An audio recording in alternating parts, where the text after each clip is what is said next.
What is up, everybody? My name is Wes. This is Top Shelfers, and we just got done beating the story for Hogwarts Legacy. I have a lot to say about the game: pros, cons, the good, the bad, the ugly. If this is one of your first reviews, I'll kind of explain what I do. I stream these games, I beat them live, and then we rank them or I rank them in 10, sometimes 11 different categories with a score of 1 to 10 in each category, and then we'll get an overall score. I'm usually a little bit more hyped to do these, but I, I don't know. The last 2 hours of this has been quite, I don't know. It was like a high and low and high and low, and I'll get into it. So, those categories that I rank on are graphics and visuals, gameplay mechanics, story and narrative, audio and sound design, replay value, difficulty and balance, world design and exploration, performance and technical stability, community and multiplayer, innovation and originality, and hours versus dollars. So, let's start off with the graphics and visuals. So, the quality of the game's graphics, including art style, realism, animation quality, and overall visual appeal. The game didn't look bad, but I think that, granted, this game came out, what, 3 years ago, 4 years ago? It definitely is a little behind the curve with everything else that was coming out around that time, but it doesn't look awful. Like, there's nothing that looks like you're like, oh wow, this is really dated, but it just isn't. It isn't like a groundbreaking art style. It very much feels like Harry Potter. It very much looks like Harry Potter, and it it's it's not groundbreaking and it's not horrible. It's right in the middle, which is going to be a lot for this game. Is a lot of right in the middle. So I'm going to give this a 7 out of 10. Gameplay mechanics. So how smooth and intuitive the controls are, the complexity and depth of gameplay systems, and the overall enjoyment of playing the game. This is such a divisive category for me with this game because I really enjoyed the combat. I really did. I thought it was super fun. You could do a bunch of crazy combos. You could have a whole entire different spell rotation and rotate between the spells, and fighting felt fun. I played the game on hard all the way through until the final boss, which we'll get to later, and I just I had a good time with it. But with that being said, it is an open world game, and I felt there was just so much time spent walking and flying and fast traveling and stuck in loading screens. Like, I shit you not, I probably spent, of the 23 hours it took me to beat the main story, I'm sure I spent at least an hour in loading screens. And I'm not even joking. Like, it's a loading screen for every single time you do something. And it felt like playing Skyrim, and Skyrim came out in like 2010. So I definitely disliked that part. But when you're actually fighting and the first time you're exploring areas, it is really cool. Give or take there, I'm going to give it another 7. All right, story and narrative. So the quality of the storyline, character development, dialogue, and how engaging and immersive the overall narrative experience is, I think it does a great job here. It really does. I cared about some of the side characters. It's a game where you're playing main story missions, important side missions, story building missions, and then completely miscellaneous missions, right? And your story missions were pretty solid all the way through. Your side missions and character building and relationship missions were pretty solid. There were some of them I didn't really care to do. This game has it's an all you can eat buffet when it comes to open world RPG stuff. There's some farming, there's potion making, there's crafting, there's exploration, there's caves. Like, if you love that type of stuff, this is the game for you. And especially if you like Harry Potter. And that's one of the big things that I want to talk about in this review is this a game for gamers, or is this a game just for Harry Potter fans? And it's a really tough thing to say because there's aspects of this that are really good just for gaming, just to be a gamer enjoying games. There's areas for that, but I really think that if you aren't a medium plus fan of Harry Potter, there's so much other stuff out there to play. Grew up with Harry Potter. I read the books. They're not it's not my favorite IP by any stretch. You know, I was a Lord of the Rings, Star Wars, Star Trek guy before Harry Potter, but I enjoyed them. You know, they have nostalgia, they have a place in my heart. So it was really cool to see some of those moments, like seeing the train and the Sorting Hat and going through all that and seeing Hogwarts and these familiar names and these familiar places. But if you don't care about that, the game isn't super thrilling, right? Like you go play Infamous and have a more enjoyable open world experience, or one of my more recent favorite games, Ghostwire Tokyo. I think you would have a much more enjoyable experience playing an open world game uh, if you don't really care about Harry Potter. With that being said, the story was pretty solid. The narrative is good. The character development's good. You do care about the characters at some point along the way, and you hate some, you love some, and I think they did a great job there. I'm gonna give that a 8.5. Audio and sound design, the quality of the sound effects, music, and voice acting, and how well it contributed to the atmosphere and overall gaming experience. Yeah, I think they did a great job here too. All the voice acting made fit perfectly. I never thought anyone sounded wrong. There's a diverse cast with different voice actors. They all felt unique. They didn't really repeat anything. All the Harry Potter sounds are very precise and you know, feel like Harry Potter sounds. You know, when people do Lumos, it's the same noise, all that type of stuff. They did a great job here. You can tell that they spent some time and really wanted to hit the nail on the head in this aspect. So I'm going to give this a 8.5 as well. Replay value, the extent to which game encourages replayability through multiple endings, side quests, new game plus, multiplayer modes, or other factors. I mean, there's tons and tons of side quests. You know, I about halfway through my playthrough, I was like, I just kind of want to be done. And that, you know, it's again, it's not that the game's bad, just personal preference. I don't typically run to open world games anyways, but this has been on my list for a while. I've been asked to play this game for a while. They're not typically my favorite outside of like GTA and a couple that I have enjoyed. But the replay value is there. You know, you can make different decisions. I don't think they're going to be drastically different in the story. But there's so many side quests. You know, I beat the main story quest and I did some side things, and I've only like, if we're talking 100%ing the game, I only did like 31%, right? I beat the story, but that's how much extra shit is in this game.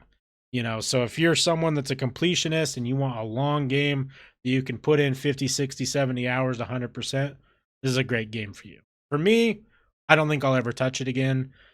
Personally, I don't really want to go back and do some of the side quests. For me at this point, it'd be more of a watch someone else do it than actually do it. That's kind of how I feel about it. Maybe watch summaries of how some of the side quests end. I just don't see myself ever playing the game again. But with that being said, I'm not going to dock it because I don't personally want to play it. Those aspects of replayability are definitely there. So I'm going to give it a 7.5. Difficulty and balance. This is such an interesting conversation here, and I'll tell you why. So I played the game on hard, and I consider myself a pretty adept gamer. You know, I have a pretty strong resume of difficult games that I've beat, even though I crash out all the time, and I crashed out in this game. You know, I usually can stick through and beat games on hard difficulty. And this game was relatively easy for me all the way until the final boss. Now, it it was probably my own fault that the final boss was so difficult because I wasn't doing the side missions. I wasn't doing the side quests. I just really wanted to pump out the main story. So, playing on a harder difficulty, I got to the final boss and he was 6 levels higher than me. And they tell you in the game, like, the higher the difficult, like, the higher the bosses are, the harder it is going to kill them. I didn't have great gear and he just washed me. I probably died maybe 5, 6 times in combat through this 22-hour long game up until that last boss, and it just was rinsing me. And the boss fight was super cool, and I do have to say there was such. I don't want to spoil it, but there was such a cool moment leading up to that boss fight. Like it gave me the nerd chills, like and it was just like a really cool scene. It felt like a scene from a movie, and I was over here hooting and hollering with everyone in chat, and it was really cool. Um, but the difficulty thing is really weird to me because I thought it was super duper easy almost all the way through the game, and then you just get this enormous spike.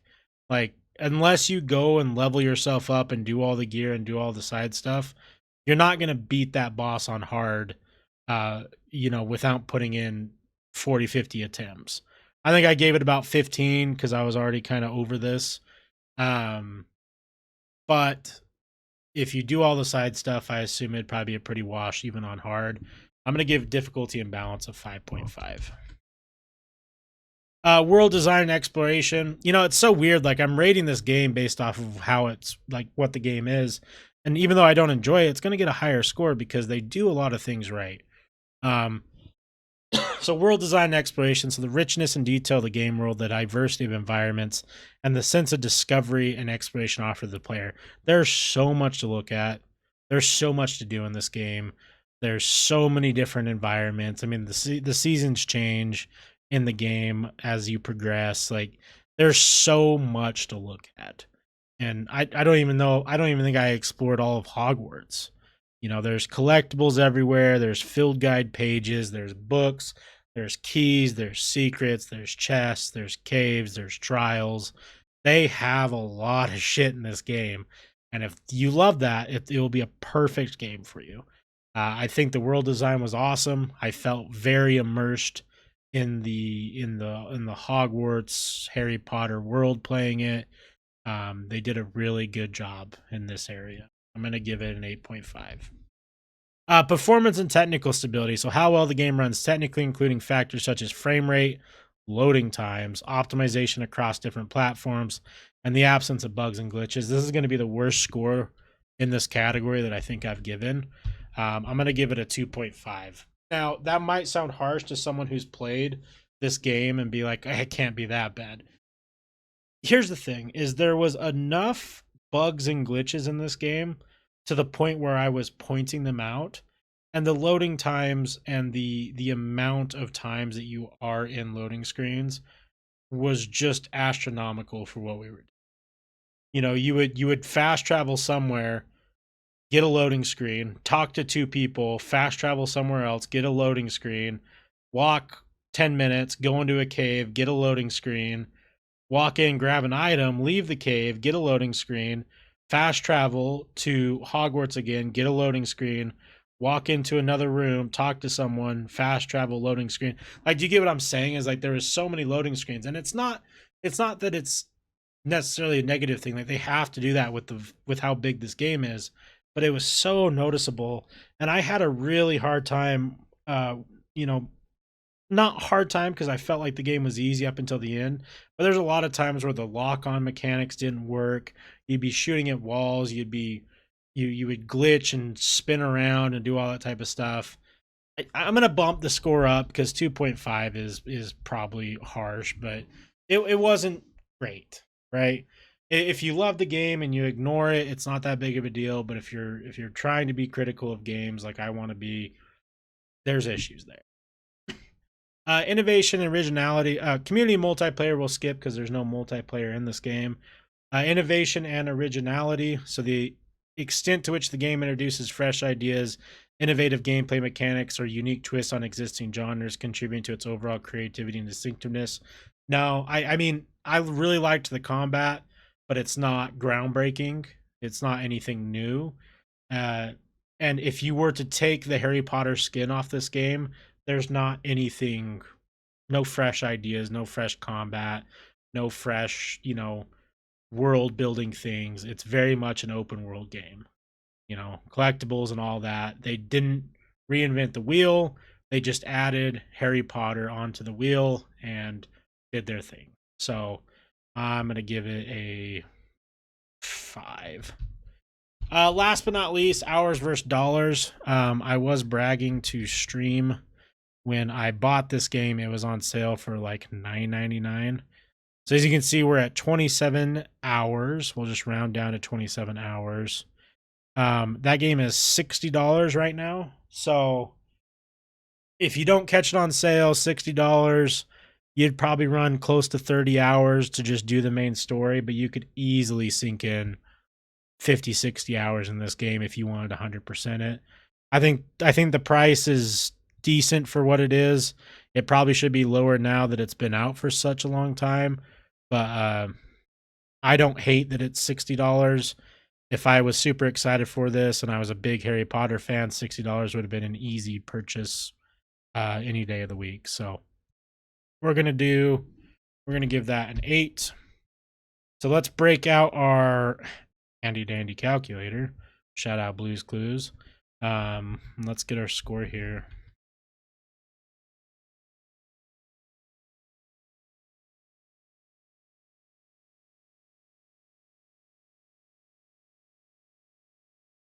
Five and 8. So it round. Funny enough, I didn't try and do this. It ended right at a 7 out of 10, which is exactly how I feel about it. That's exactly what I wanted it to be. Thank you guys so much for watching. Let me know if you agree or disagree with this. If you want to go back, I got all of the Hogwarts Legacy streams saved on here, so you can check them out if you want to see me play it. Otherwise, I'll catch you on the next one. Have a great rest of your day. Peace.